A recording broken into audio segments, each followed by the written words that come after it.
Portugal, Aaron, and today I wanted to have another casual conversation about philosophy and stuff.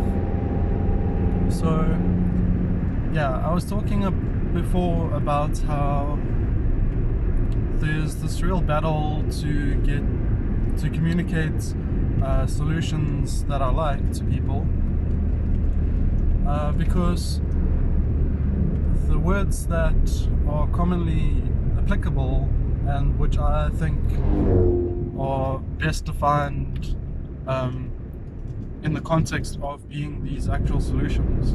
So, to be specific, if we're talking about, say, anarchism and socialism, and saying that things like individualism for anarchism and markets for socialism, that I don't think those are compatible ideas.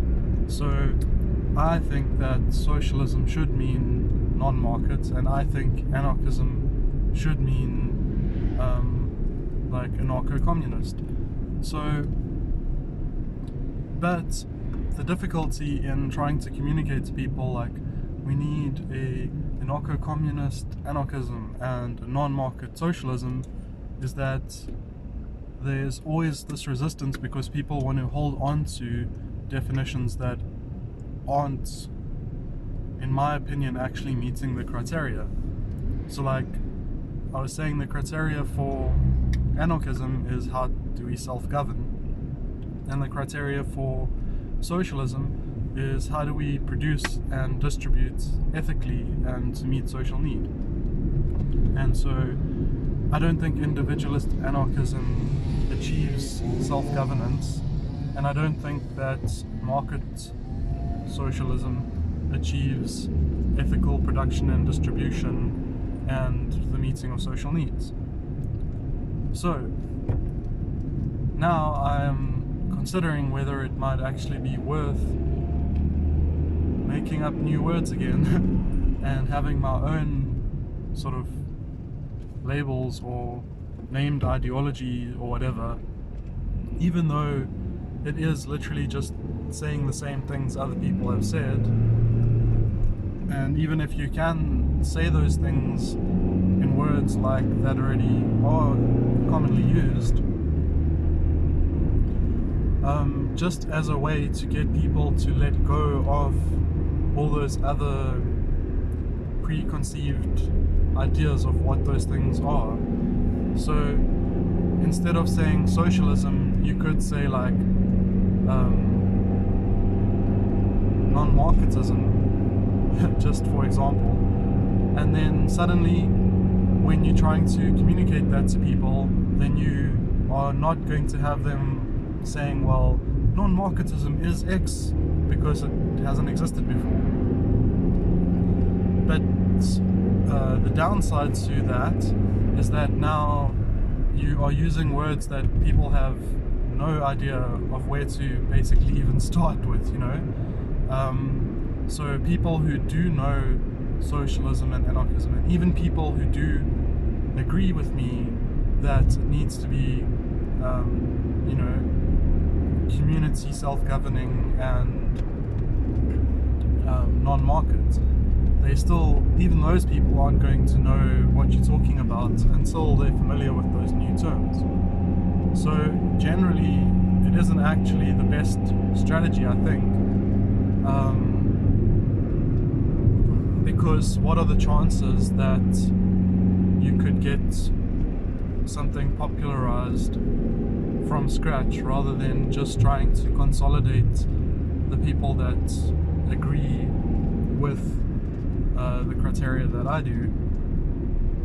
But on the other hand, I would also like to do more stuff like trying to represent my ideas and philosophy in like mathematical terms. But we're pretty much talking about category maths when we talk about that. So, you know, it's not like, hopefully not gonna involve like a whole bunch of numbers and stuff, but more different categories and how they relate to each other. So you can even do stuff there like have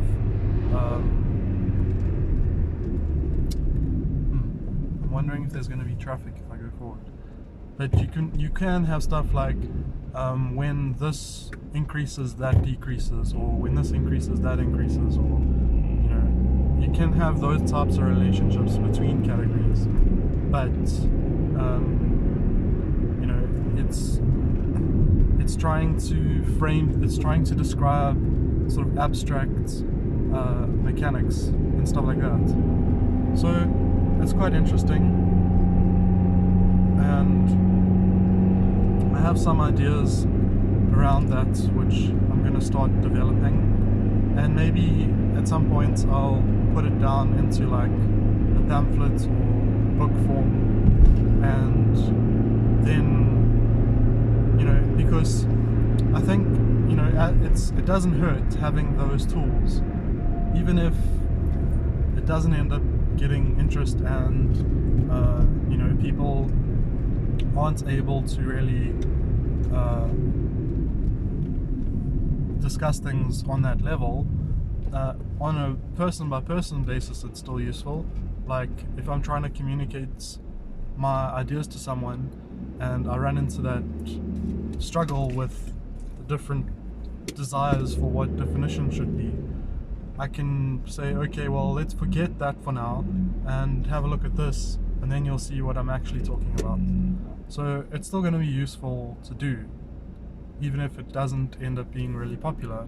And then maybe I can have it like be included in one of my future books, because I am trying to write this sci-fi novel, but I'm not sure. I wanted to try and finish it this year. I'm not sure if I will, but I'm gonna try my best. But so far what I've been doing is just outlining it. So I had the rough outline sort of put together in my mind, and I was like, okay, I know what the story I want to tell is now. Like, I know the character, what's going to happen to them, the trajectory of the story, how it ends, all that kind of stuff. So then I was like, okay, I'm just going to go start at the beginning and just sort of take down my ideas of what's going to happen in the story, like each day, basically, day by day. Okay, on that day, this happened, this happened, this happened. And the next day, this happened, this happened, this happened. And so I'm about maybe a quarter of the way through the book doing that. So once that's done, I'm going to take all the outlines like that and put them down in digital format, as like kind of like digital sticky notes. So you get different, like, I guess they kind of called Kanban boards. Well, that's what we call them in programming. But yeah, you can use something like Trello as an example, and put down cards which are like sticky notes that you can move across columns. And then I was thinking of having like a card for each scene, and then I can add like some stuff to it, like maybe music that gives me the same mood that I want to describe, that can help me write, and some reference artwork, and like a map if I need it, or that kind of stuff. All the stuff that's gonna come in handy when I'm actually writing it. And then I can also juggle around those cards and make sure that I'm comfortable with the flow of the story and where things happen, etc. And then what I'm gonna do is go through it and write the scenes, basically, and use the description of the scene and the reference stuff I've gathered, and the plan there. I'm trying to fix the exposure because I'm so dark. Wow.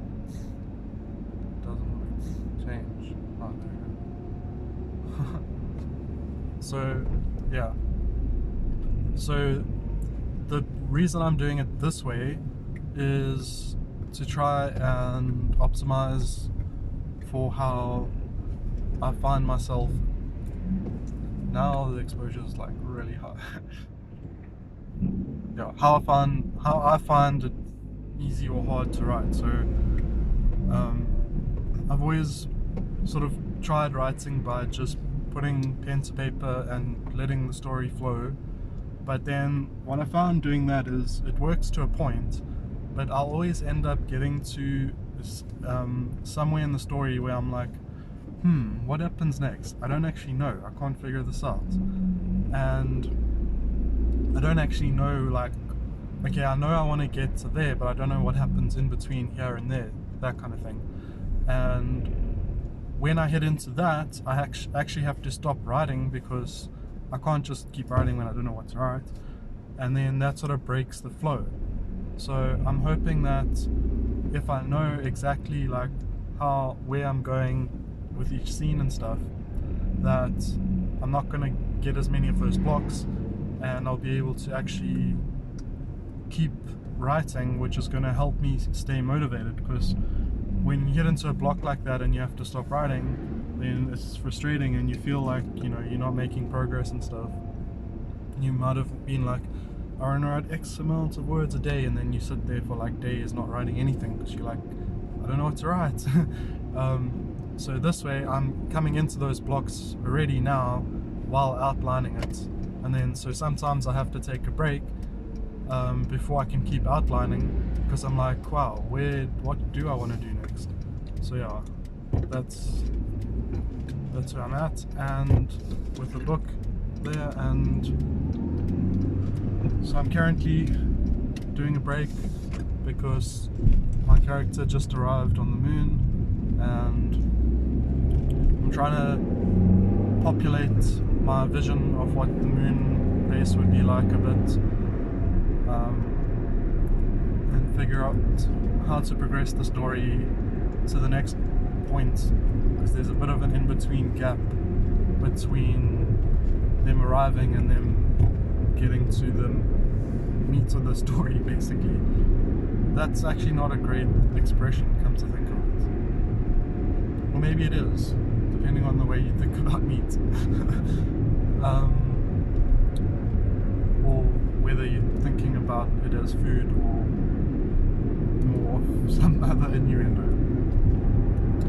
So yeah, I don't know if I'd actually get around to compiling any other type of book this year, at least, because I am trying to prioritize the other one. And as I said before, like I do want to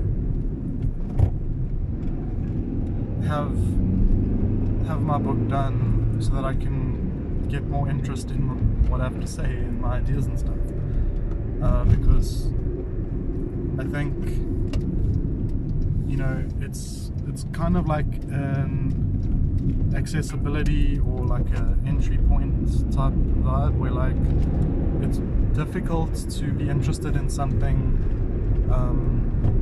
that is basically at the current level that I'm at on like YouTube or whatever. Like someone just talking like into a camera, that's like the least engaging you can get. And sometimes people criticize me for it, but it's like, it's either this or nothing, because I don't have the energy for anything better right now. But what I'm saying is that, like, it's not, I don't expect people to get like super interested in what I'm saying when I'm not saying it in a super interesting way. It's not very engaging or entertaining. Literally the only reason someone would want to listen to this is if they are curious about what I think or what I have to say. They wouldn't have like, because like, say someone's like a really good musician and you really like their music, then you might be like, wow, I'd like to get to know more about that person so that I can have more insight into the kind of person that would create that kind of artwork. So at the moment, you know, it's like There isn't that aspect of it. There's nothing super like people like really like I've done that'll make them interested in what I have to say.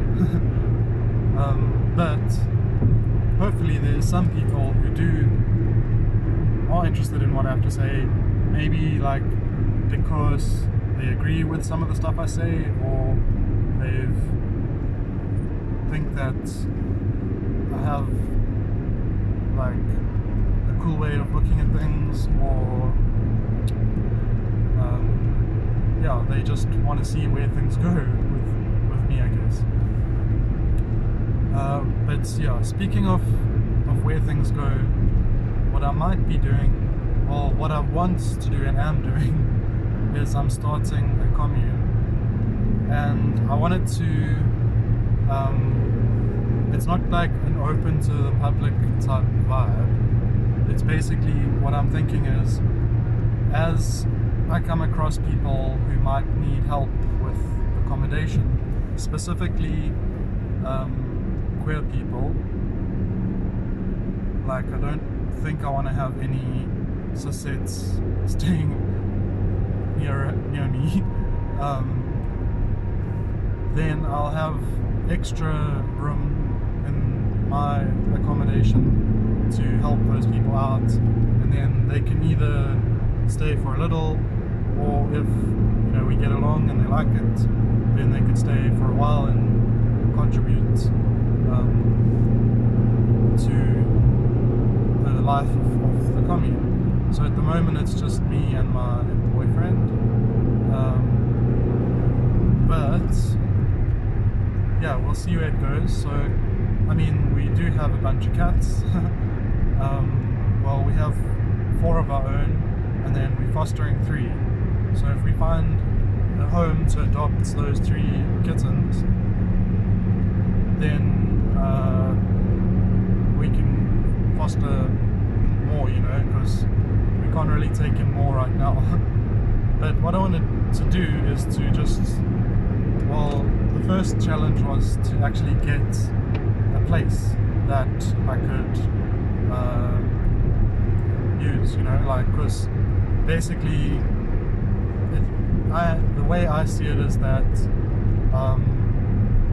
instead of trying to form like an organization and sort of corporify and then use that to try and be the thing that buys the house or whatever, and then own multiple houses later on maybe, and just become an entity, I'd rather do it where like maybe I'm the one who's like sponsoring the house by getting a mortgage and selling my labor to pay for it, but then as the commune grows, there might be people there who also are able to get a mortgage, and we could then help them.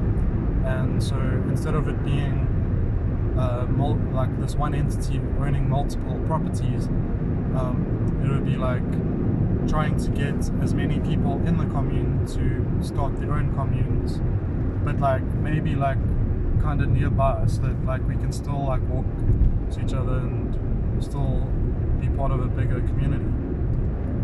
So that's basically why I'm doing it in my own capacity at the moment, and so I guess I might have to keep working a day job for the next like 20 years to pay it off, although I would like for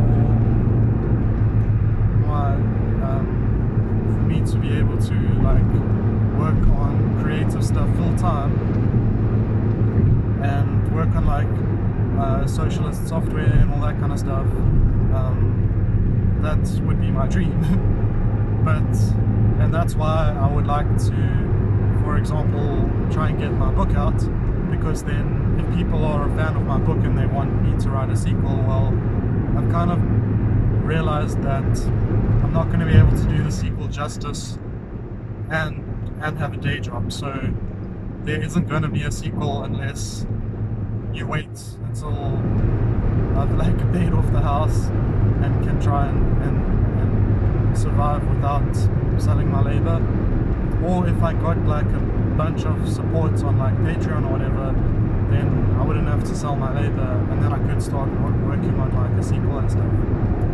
But I have to actually have a first book out, and for people to like it enough to want a sequel for that to even be an option. So that's the current plan. But if it doesn't work out, I'll keep working for 20 years, pay it off, and then try and be making money after that, enough to survive that I don't have to sell my labor, and then I can get around to a lot of the other stuff I want to do. So yeah, that's my plan at the moment. So what I wanted to do then is, as I do start to work on the commune, like, because I just want to make it like a better and better place to live. So I want to do stuff like plant gardens and have like greenhouse spaces, and I want to have like put like trees along the border of the property, put up a fence, because we do have a fence, but I'd like to have a better one. And so as like, I mean, the fence is like sort of cutting off the part where the house is, but there's other parts of the property where it's still is part of the property, but it's not inside that fence. So I want to fence that off so that I can start like building or planting or doing whatever in that area as well. So yeah, as I do make progress on that, I want to try and make videos about that, so people can sort of follow along the journey of the commune, and maybe that'll just be encouraging to others that they should try and start something like that too, because even though it's probably not going to bring about a revolution anytime soon, it's the kind of thing that can give you, in your own personal capacity, if it works, like a lot more agency and a lot like less stress, I would say. Like being able to live with people who aren't total jerks, being able to like try and grow food and stuff, to like be able to live off the land, you know, like I eventually want to try and get solar panels installed and stuff, and you know, but yeah, it's doing things in community, like, and yeah, there are people who don't really want to do that, and that's fine. And I don't actually think, you know, like I was saying before, but anarchism isn't just, or anarcho-communism if you want to be specific, isn't just about communes. When you say communism, it's more about community than communes. You can have a community without living in a commune. If you have your own apartment in an apartment building, everyone in the apartment building can form a community, but not actually, each apartment doesn't have to be a commune. And you don't have to turn the apartment building into a commune. You know, you don't have to like share a kitchen or anything like that. That's not needed for the implementations of anarcho-communism. So it's more accurate to think of it as community than commune, in my opinion. But I do think it's going to help, because the more people that do that kind of thing, we can then sort of try and network together for mutual benefit, and then build a mutual aid network. And then, although it might not be able to replace capitalism as an economy, just from people like doing this kind of thing on their own, it can at least increase the living conditions of those who do participate in it and give a kind of proof of concept of that type of thing happening at a larger scale for the economy. And especially if you do have people like from all over the world connecting their communes together for mutual aid. So, you know, you might be able to get like something, you might have like a hacker space in your commune that can make something cool, like I don't know, a wind turbine, and then someone else might have a lot of space and be able to grow extra food. And I don't think you should do a trade. I think that just falls into the wrong mindset and starts to reproduce the problem with the current system. But what you could do is, for mutual benefit, offer the extra stuff you have, and if you just so happen to help each other, then that's a happy coincidence, but it isn't like part of the economy. Like, there's no requirements that it be a trade or that you get something for giving. You just give because you have extra, and then take from other people's extra on an atomized level. But yeah, and so I guess also like important for me for the commune is to have people who are at least somewhat on the same page as me when it comes to ethics and stuff. Don't want to have any bigotry around and that kind of stuff. And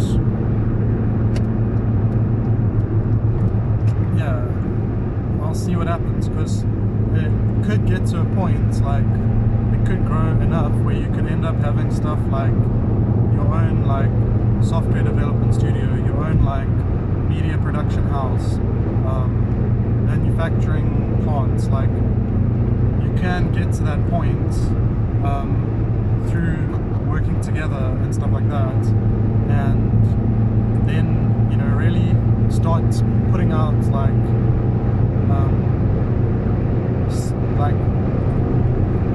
really helpful services and products for people. Obviously, if it's something like media, you can make it available to everyone. It doesn't hurt you to make it public. But if it was something like food or whatever, you'd probably only want to give it to people who are in your community or who don't have food.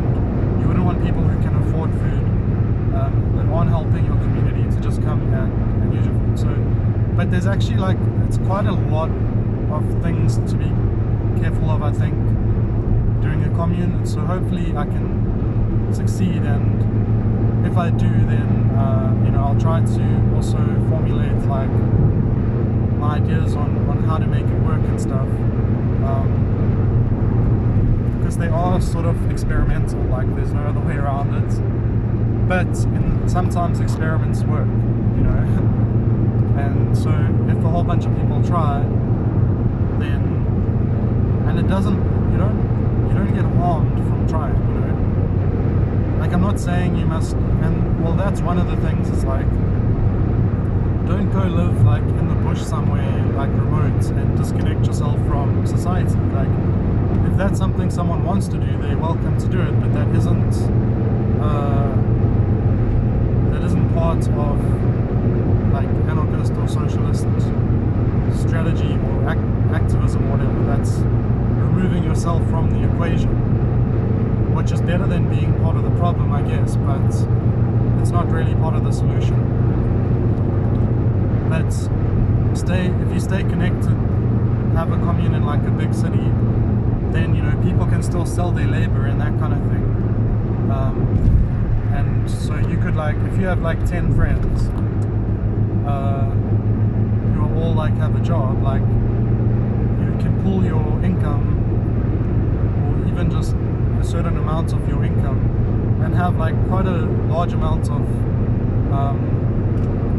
you know, together have quite a large amount of resources to do things. Like, you could even 10 people who've obviously like, so it is difficult to actually get property, I realize that, but that's kind of why I have this like epic commute to work, because I have to keep like propping the camera up because all those bumps like knock it down.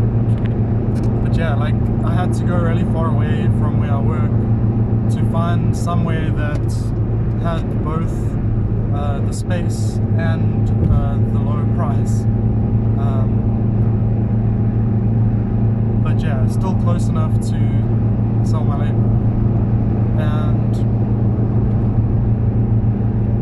yeah, you can do things like take turns, like helping someone. Like if you all have properties that you bought, you could like help to fix someone's house up so they can like go like more off the grid, plant stuff for food, install solar, like all that kind of stuff, which will reduce their costs. Then you help the next person, but you all the while like together are getting better and better off, and your capacity to help each other is increasing and increasing as you're helping each other cut costs and stuff.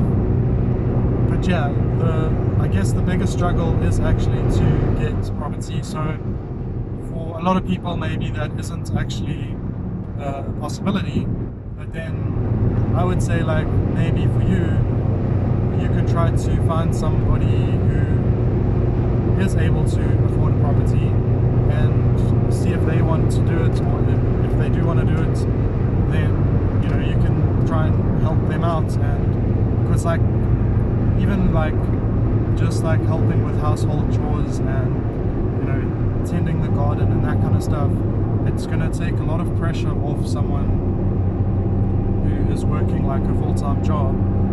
And